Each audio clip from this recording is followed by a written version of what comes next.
کو ویورز، امید کرتی ہوں آپ سب ایمان اور صحت کی بہترین حالت میں ہوں گے۔ ویورز، معاملاتی زندگی میں آپ کا واسطہ انسانوں کے ساتھ پڑتا ہے۔ یہ ہو نہیں سکتا کہ آپ اپنی مکمل زندگی اکیلے ہی جی کر چلے جائیں۔ بالخصوص اگر آپ کی زندگی میں کوئی مشن ہے یا ٹارگٹ ہے یا آپ کے کچھ ڈریمز ہیں، تو ممکن نہیں ہے کہ آپ کا واسطہ بہت سے انسانوں کے ساتھ نہ پڑے۔ جب آپ کا واسطہ دوسروں کے ساتھ پڑتا ہے تو بڑی دنیا آپ کی سوچ کے مطابق نہیں ہوتی، بڑی دنیا آپ کی امیدوں کے مطابق نہیں ہوتی، اور بڑی دنیا آپ کی مخالف بھی ہو جاتی ہے۔ کمال یہ ہوتا ہے کہ اگر آپ ایک بڑے انسان ہو، ایک اعلیٰ انسان ہو، تو پھر آپ کو معاف کرنا آنا چاہیے۔ درگزر کرنا اور معاف کرنا یہ سیکھنا بڑا ہی ضروری ہے۔ سب کے سب قابل بن جاتے ہیں، اعلیٰ قسم کی ڈگریز کو لے لیتے ہیں، اپنے ہنر کو بہتر بناتے ہیں، ٹیلنٹ کو ڈسکور کرتے ہیں، بڑے بہترین انسان بن جاتے ہیں، اور دنیا، لوگ سب بہت تعریف کرتے ہیں کہ کیا کمال کا بندہ ہے، کتنا محنتی انسان ہے، زندگی میں کہاں سے کہاں تک پہنچ گیا، کتنا اعلیٰ عہدہ ہے، دیکھیں کتنے ڈیجٹس کی اس کی سیلری ہے، گاڑی کتنی شاندار ہے، گھر کتنا شاندار ہے، کتنی زمینیں خرید لی ہیں۔ سب لوگ اپنے بچوں کو ان کی مثالیں دیتے ہیں کہ ان کی طرح یا اس کی طرح محنت کریں تاکہ آپ بھی کامیاب بن سکیں۔ مگر کاش کہ ایک نیا مقصد زندگی میں ایڈ کر لیا جائے کہ ہم اعلیٰ ظرف انسان بنیں، درگزر کرنے والا، معاف کرنے والا بنیں، جو دوسروں کی غلطیوں کو ان کو کہتا ہے، ہیلدی کرٹیسزم کرتا ہے، دوسروں کی اصلاح کرتا ہے، مگر اس کے بعد وہ ان تمام چیزوں کو دل میں نہیں رکھتا، کینہ نہیں رکھتا، بغض نہیں رکھتا، معاف کر دیتا ہے، درگزر کر دیتا ہے، اور اس کی محبت اس کے غصے پر حاوی آ جاتی ہے۔ اس کی انسانیت اس کے غصے اور نفرت سے زیادہ طاقتور ہوتی ہے۔ ویورز، ایک چھوٹی سی کہانی یہاں پر شیئر کروں گی معاف کرنے سے ریلیٹڈ، تاکہ ہم بات کو مزید آسانی سے سمجھ سکیں۔ کسی زمانے میں ایک بادشاہ تھا جس نے 10 جنگلی کتے پالے ہوئے تھے۔ اس کے وزیروں میں سے جب بھی کوئی وزیر غلطی کرتا، بادشاہ اسے ان کتوں کے آگے پھینکوا دیتا۔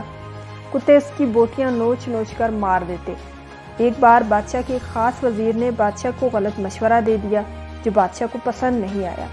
اس نے فیصلہ سنایا کہ وزیر کو کتوں کے آگے پھینک دیا جائے۔ وزیر نے بادشاہ سلامت سے التجا کی کہ حضور والا، میں نے 10 سال آپ کی خدمت میں دن رات ایک کیے ہیں، اور آپ ایک غلطی پر مجھے اتنی بڑی سزا دے رہے ہیں۔ آپ کا حکم سر آنکھوں پر، لیکن میری بے لوث خدمت کے عوض مجھے آپ صرف 10 دنوں کی مہلت دے دیں، پھر بلا شبہ مجھے کتوں میں پھینکوا دیں۔ بادشاہ یہ سن کر 10 دن کی مہلت دینے پر راضی ہو گیا۔ وزیر وہاں سے سیدھا رکھوالے کے پاس گیا جو ان کتوں کی حفاظت پر مامور تھا، اور جا کر کہا کہ مجھے 10 دن ان کتوں کے ساتھ گزارنے ہیں اور ان کی مکمل رکھوالی میں کروں گا۔ رکھوالا وزیر کے اس فیصلے کو سن کر چونکا، لیکن پھر اجازت دے دی۔ ان 10 دنوں میں وزیر نے کتوں کے ساتھ کھانے پینے، اوڑھنے بچھونے، نہلانے تک کے سارے کام اپنے ذمہ لے کر نہایت ہی محنت کے ساتھ ان کی خدمت کی۔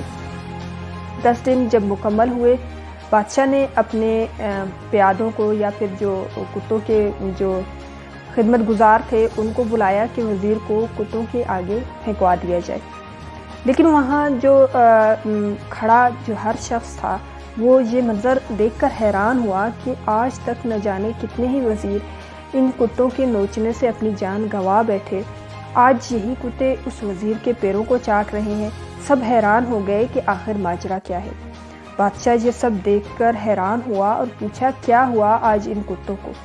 وزیر نے جواب دیا، بادشاہ سلامت، میں آپ کو یہی دکھانا چاہتا تھا، میں نے صرف 10 دن ان کتوں کی خدمت کی، اور یہ میرے ان 10 دنوں میں کیے گئے احسانات بھول نہیں پا رہے، اور یہاں اپنی زندگی کے 10 سال آپ کی خدمت کرنے میں دن رات ایک کر دیے میں نے، لیکن آپ نے میری ایک غلطی پر میری ساری زندگی کی خدمت گزاری کو پس پشت ڈال دیا۔ بادشاہ کو اپنی غلطی کا شدت سے احساس ہوا اور اس نے وزیر کو معاف کر دیا۔ تو ویورز، ہم نے اس کہانی سے یہ سیکھا کہ غلطی ہر انسان سے ہوتی ہے، اس لیے اسے انسان کہا جاتا ہے۔ انسان خطا کا پتلا ہوتا ہے، اگر غلطی نہ کرے تو اسے فرشتہ کہا جاتا ہے۔ اس لیے اپنی غلطیوں کو محسوس کرتے ہوئے دوسروں کی غلطیوں کو معاف کرنا بھی سیکھیں۔